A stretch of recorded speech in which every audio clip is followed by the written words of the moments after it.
Lokasyon ng pag-sign in, Abyss Island Sea Area. Gantimpalang pag-sign in, S-tier skill burst breath.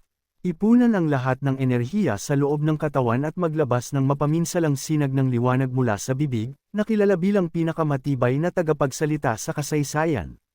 Na-unlock ko ang isang hindi kapanipaniwala na kasanayan. Mukhang nakarating ako sa isang kamanghamanghang lugar. Lamang pagkatapos, ang Monster Compass detected maraming monster sa isla sa harap, na kung saan ay dapat na hindi naninirahan. So, napadpad ako dito sa deserted island. Ang napansin ko ay ang pinakamalaking insektong lumilipad sa kasaysayan ang Meganeura at isa sa mga unang invertebrate, ang ancient centipede. Labis akong natuwa, ang lugar na ito ay parang personal supermarket ko. Hindi na ako mag-aalala na wala na akong evolution points.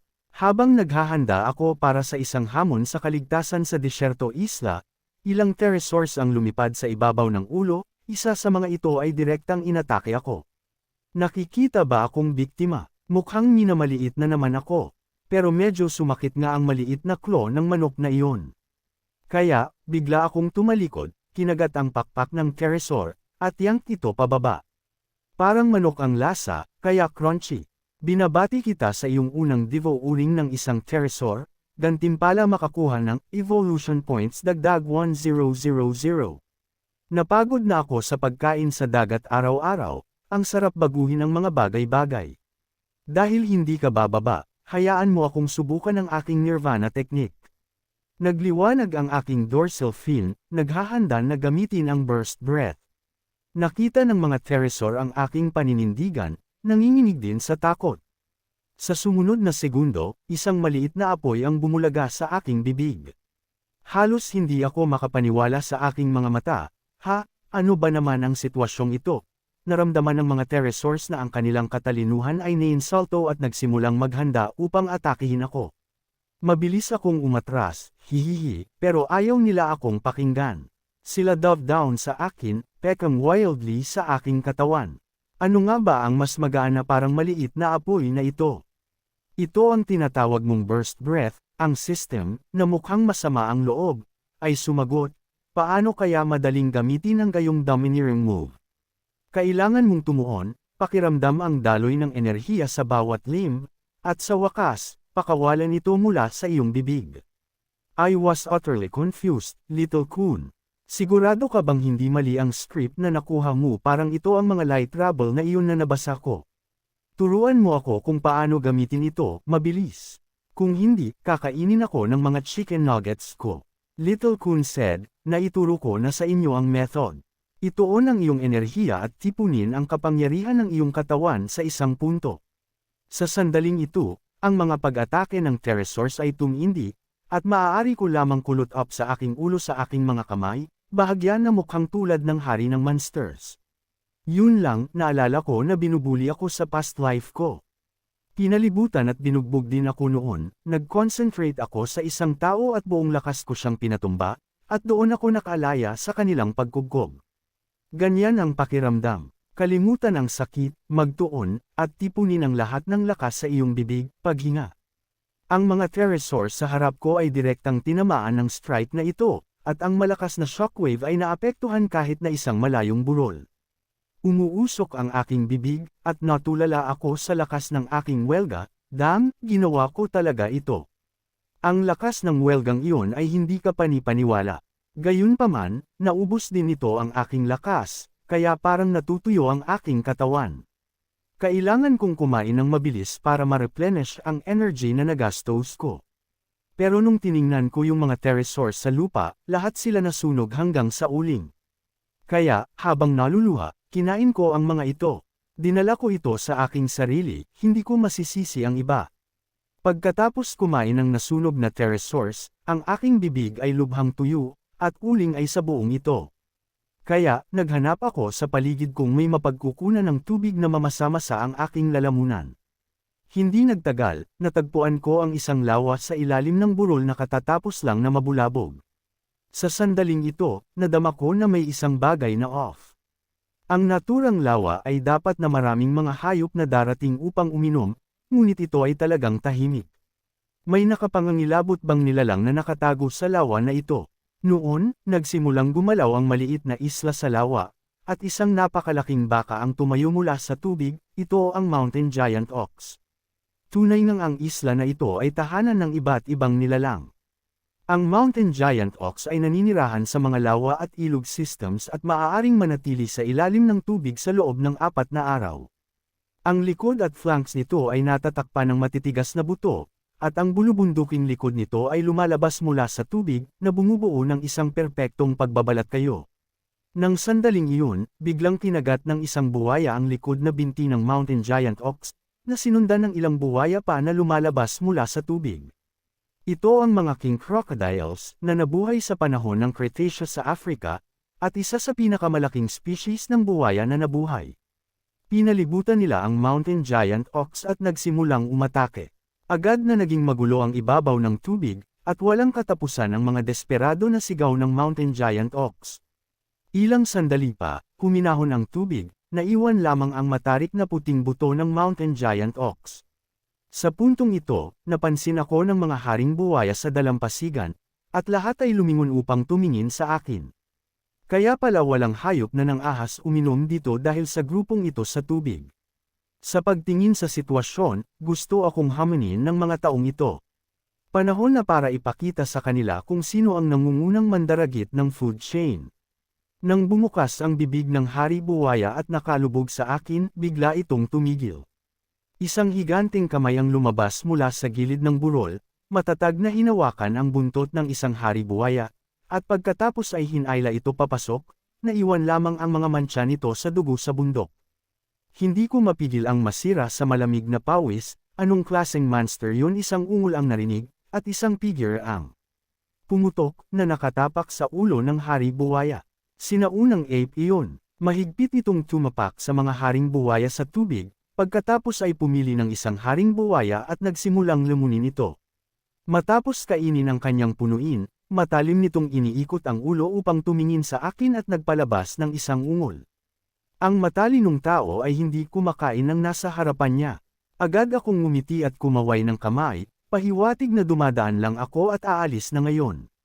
Ngunit ang hindi ko alam ay ang mga gorilla ay nakangiti lamang kapag natatakot o kinakabahan at nagtataas ng kanilang mga braso upang maglakas loob ng isa pang gorilla na iabot ang mga biktima na, sa kanilang pananaw ay nangangahulugan ng pagnanakaw ng isang bagay o pagpapakita ng agresyon.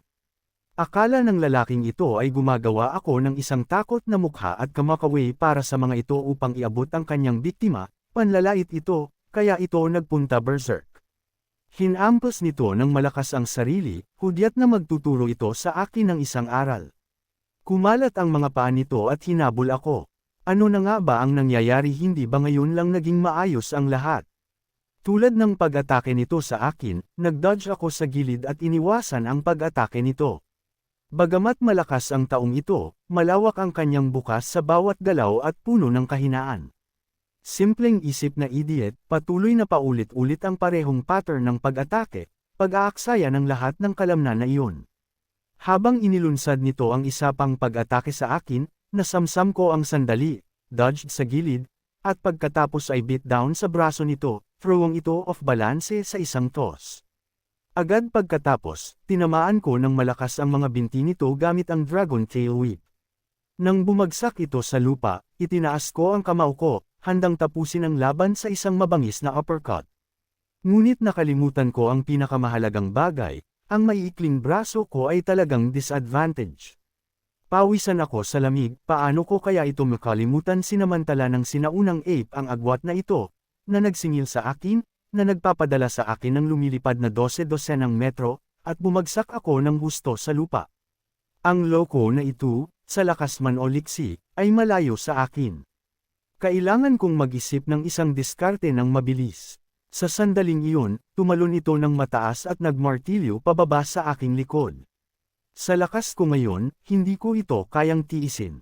Sa aking mga kasanayan ngayon, maaari ko lamang gamitin ang burst breath upang talunin ito, ngunit ang pagpapalabas ng pumutok na hininga ay nangangailangan ng oras upang singilin. At kung makaligtaan ko, talagang sasali ako para dito.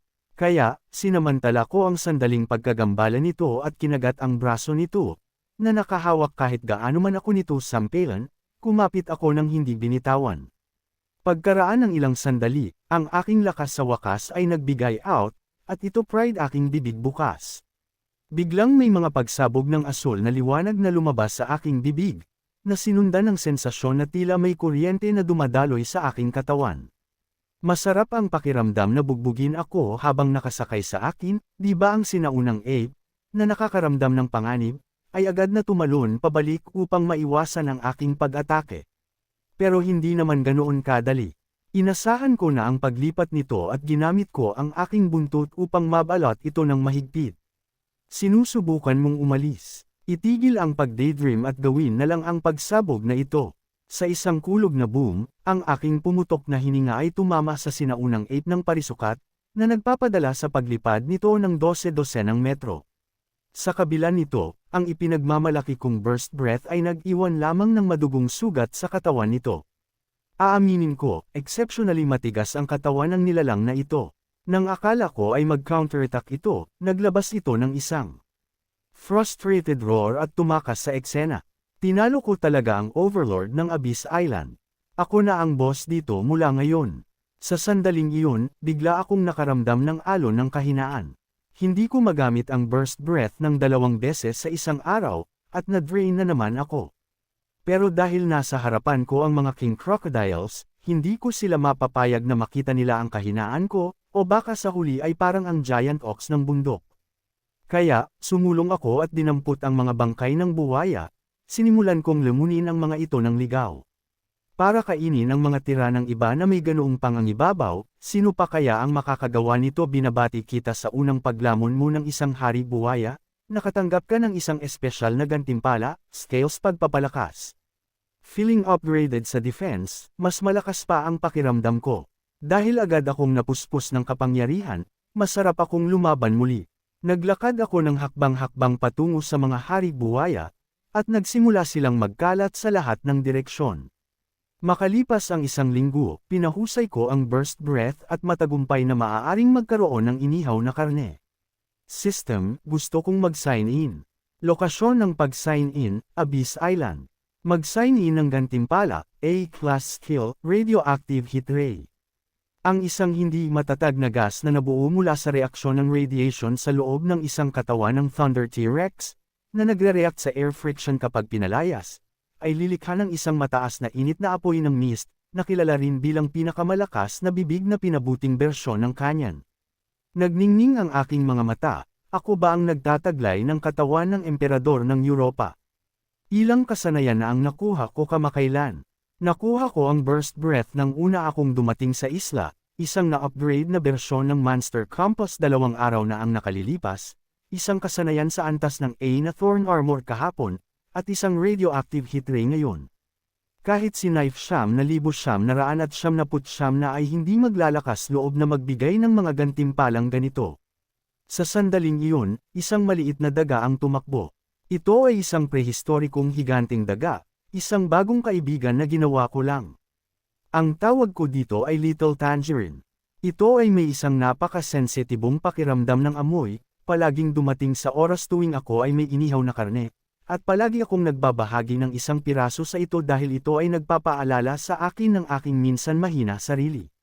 Wala na ako sa aking juvenile form kundi isang grown form, nakatayo 51 metro ang taas at tumitimbang ng 13,525 tonelada, plus lahat ng aking mga espesyal na kasanayan. Sa pagkakataong ito ay dapat kong matalo ang sinaunang ape, kaya, nagpasya akong muling makilala ang sinaunang ape at kunin ito bilang aking body. Little Kun, idagdag ang lahat ng evolution points sa aking katawan build. Sa isang flash ng puting ilaw, nagsimula akong mag-evolve. Ilang metro kaya ang tat-anim ko this time, puno ako ng pag-asa. Ngunit lubos akong nabigo sa sumunod na segundo, ang evolution ay naging 0 lang ako, 5 metro ang taas. Akala ko may bug sa system, pero ang nakuha kong response ay, dahil mataas na ang level mo ngayon, tumataas din ang evolution points na kailangan. Ito ay katawa-tawa, ilang taon pa ba ang aabutin bago maging 100 metrong monster? Hindi bale na. Dapat akong pumunta at bumuo ng isang relasyon sa sinaunang ape muna.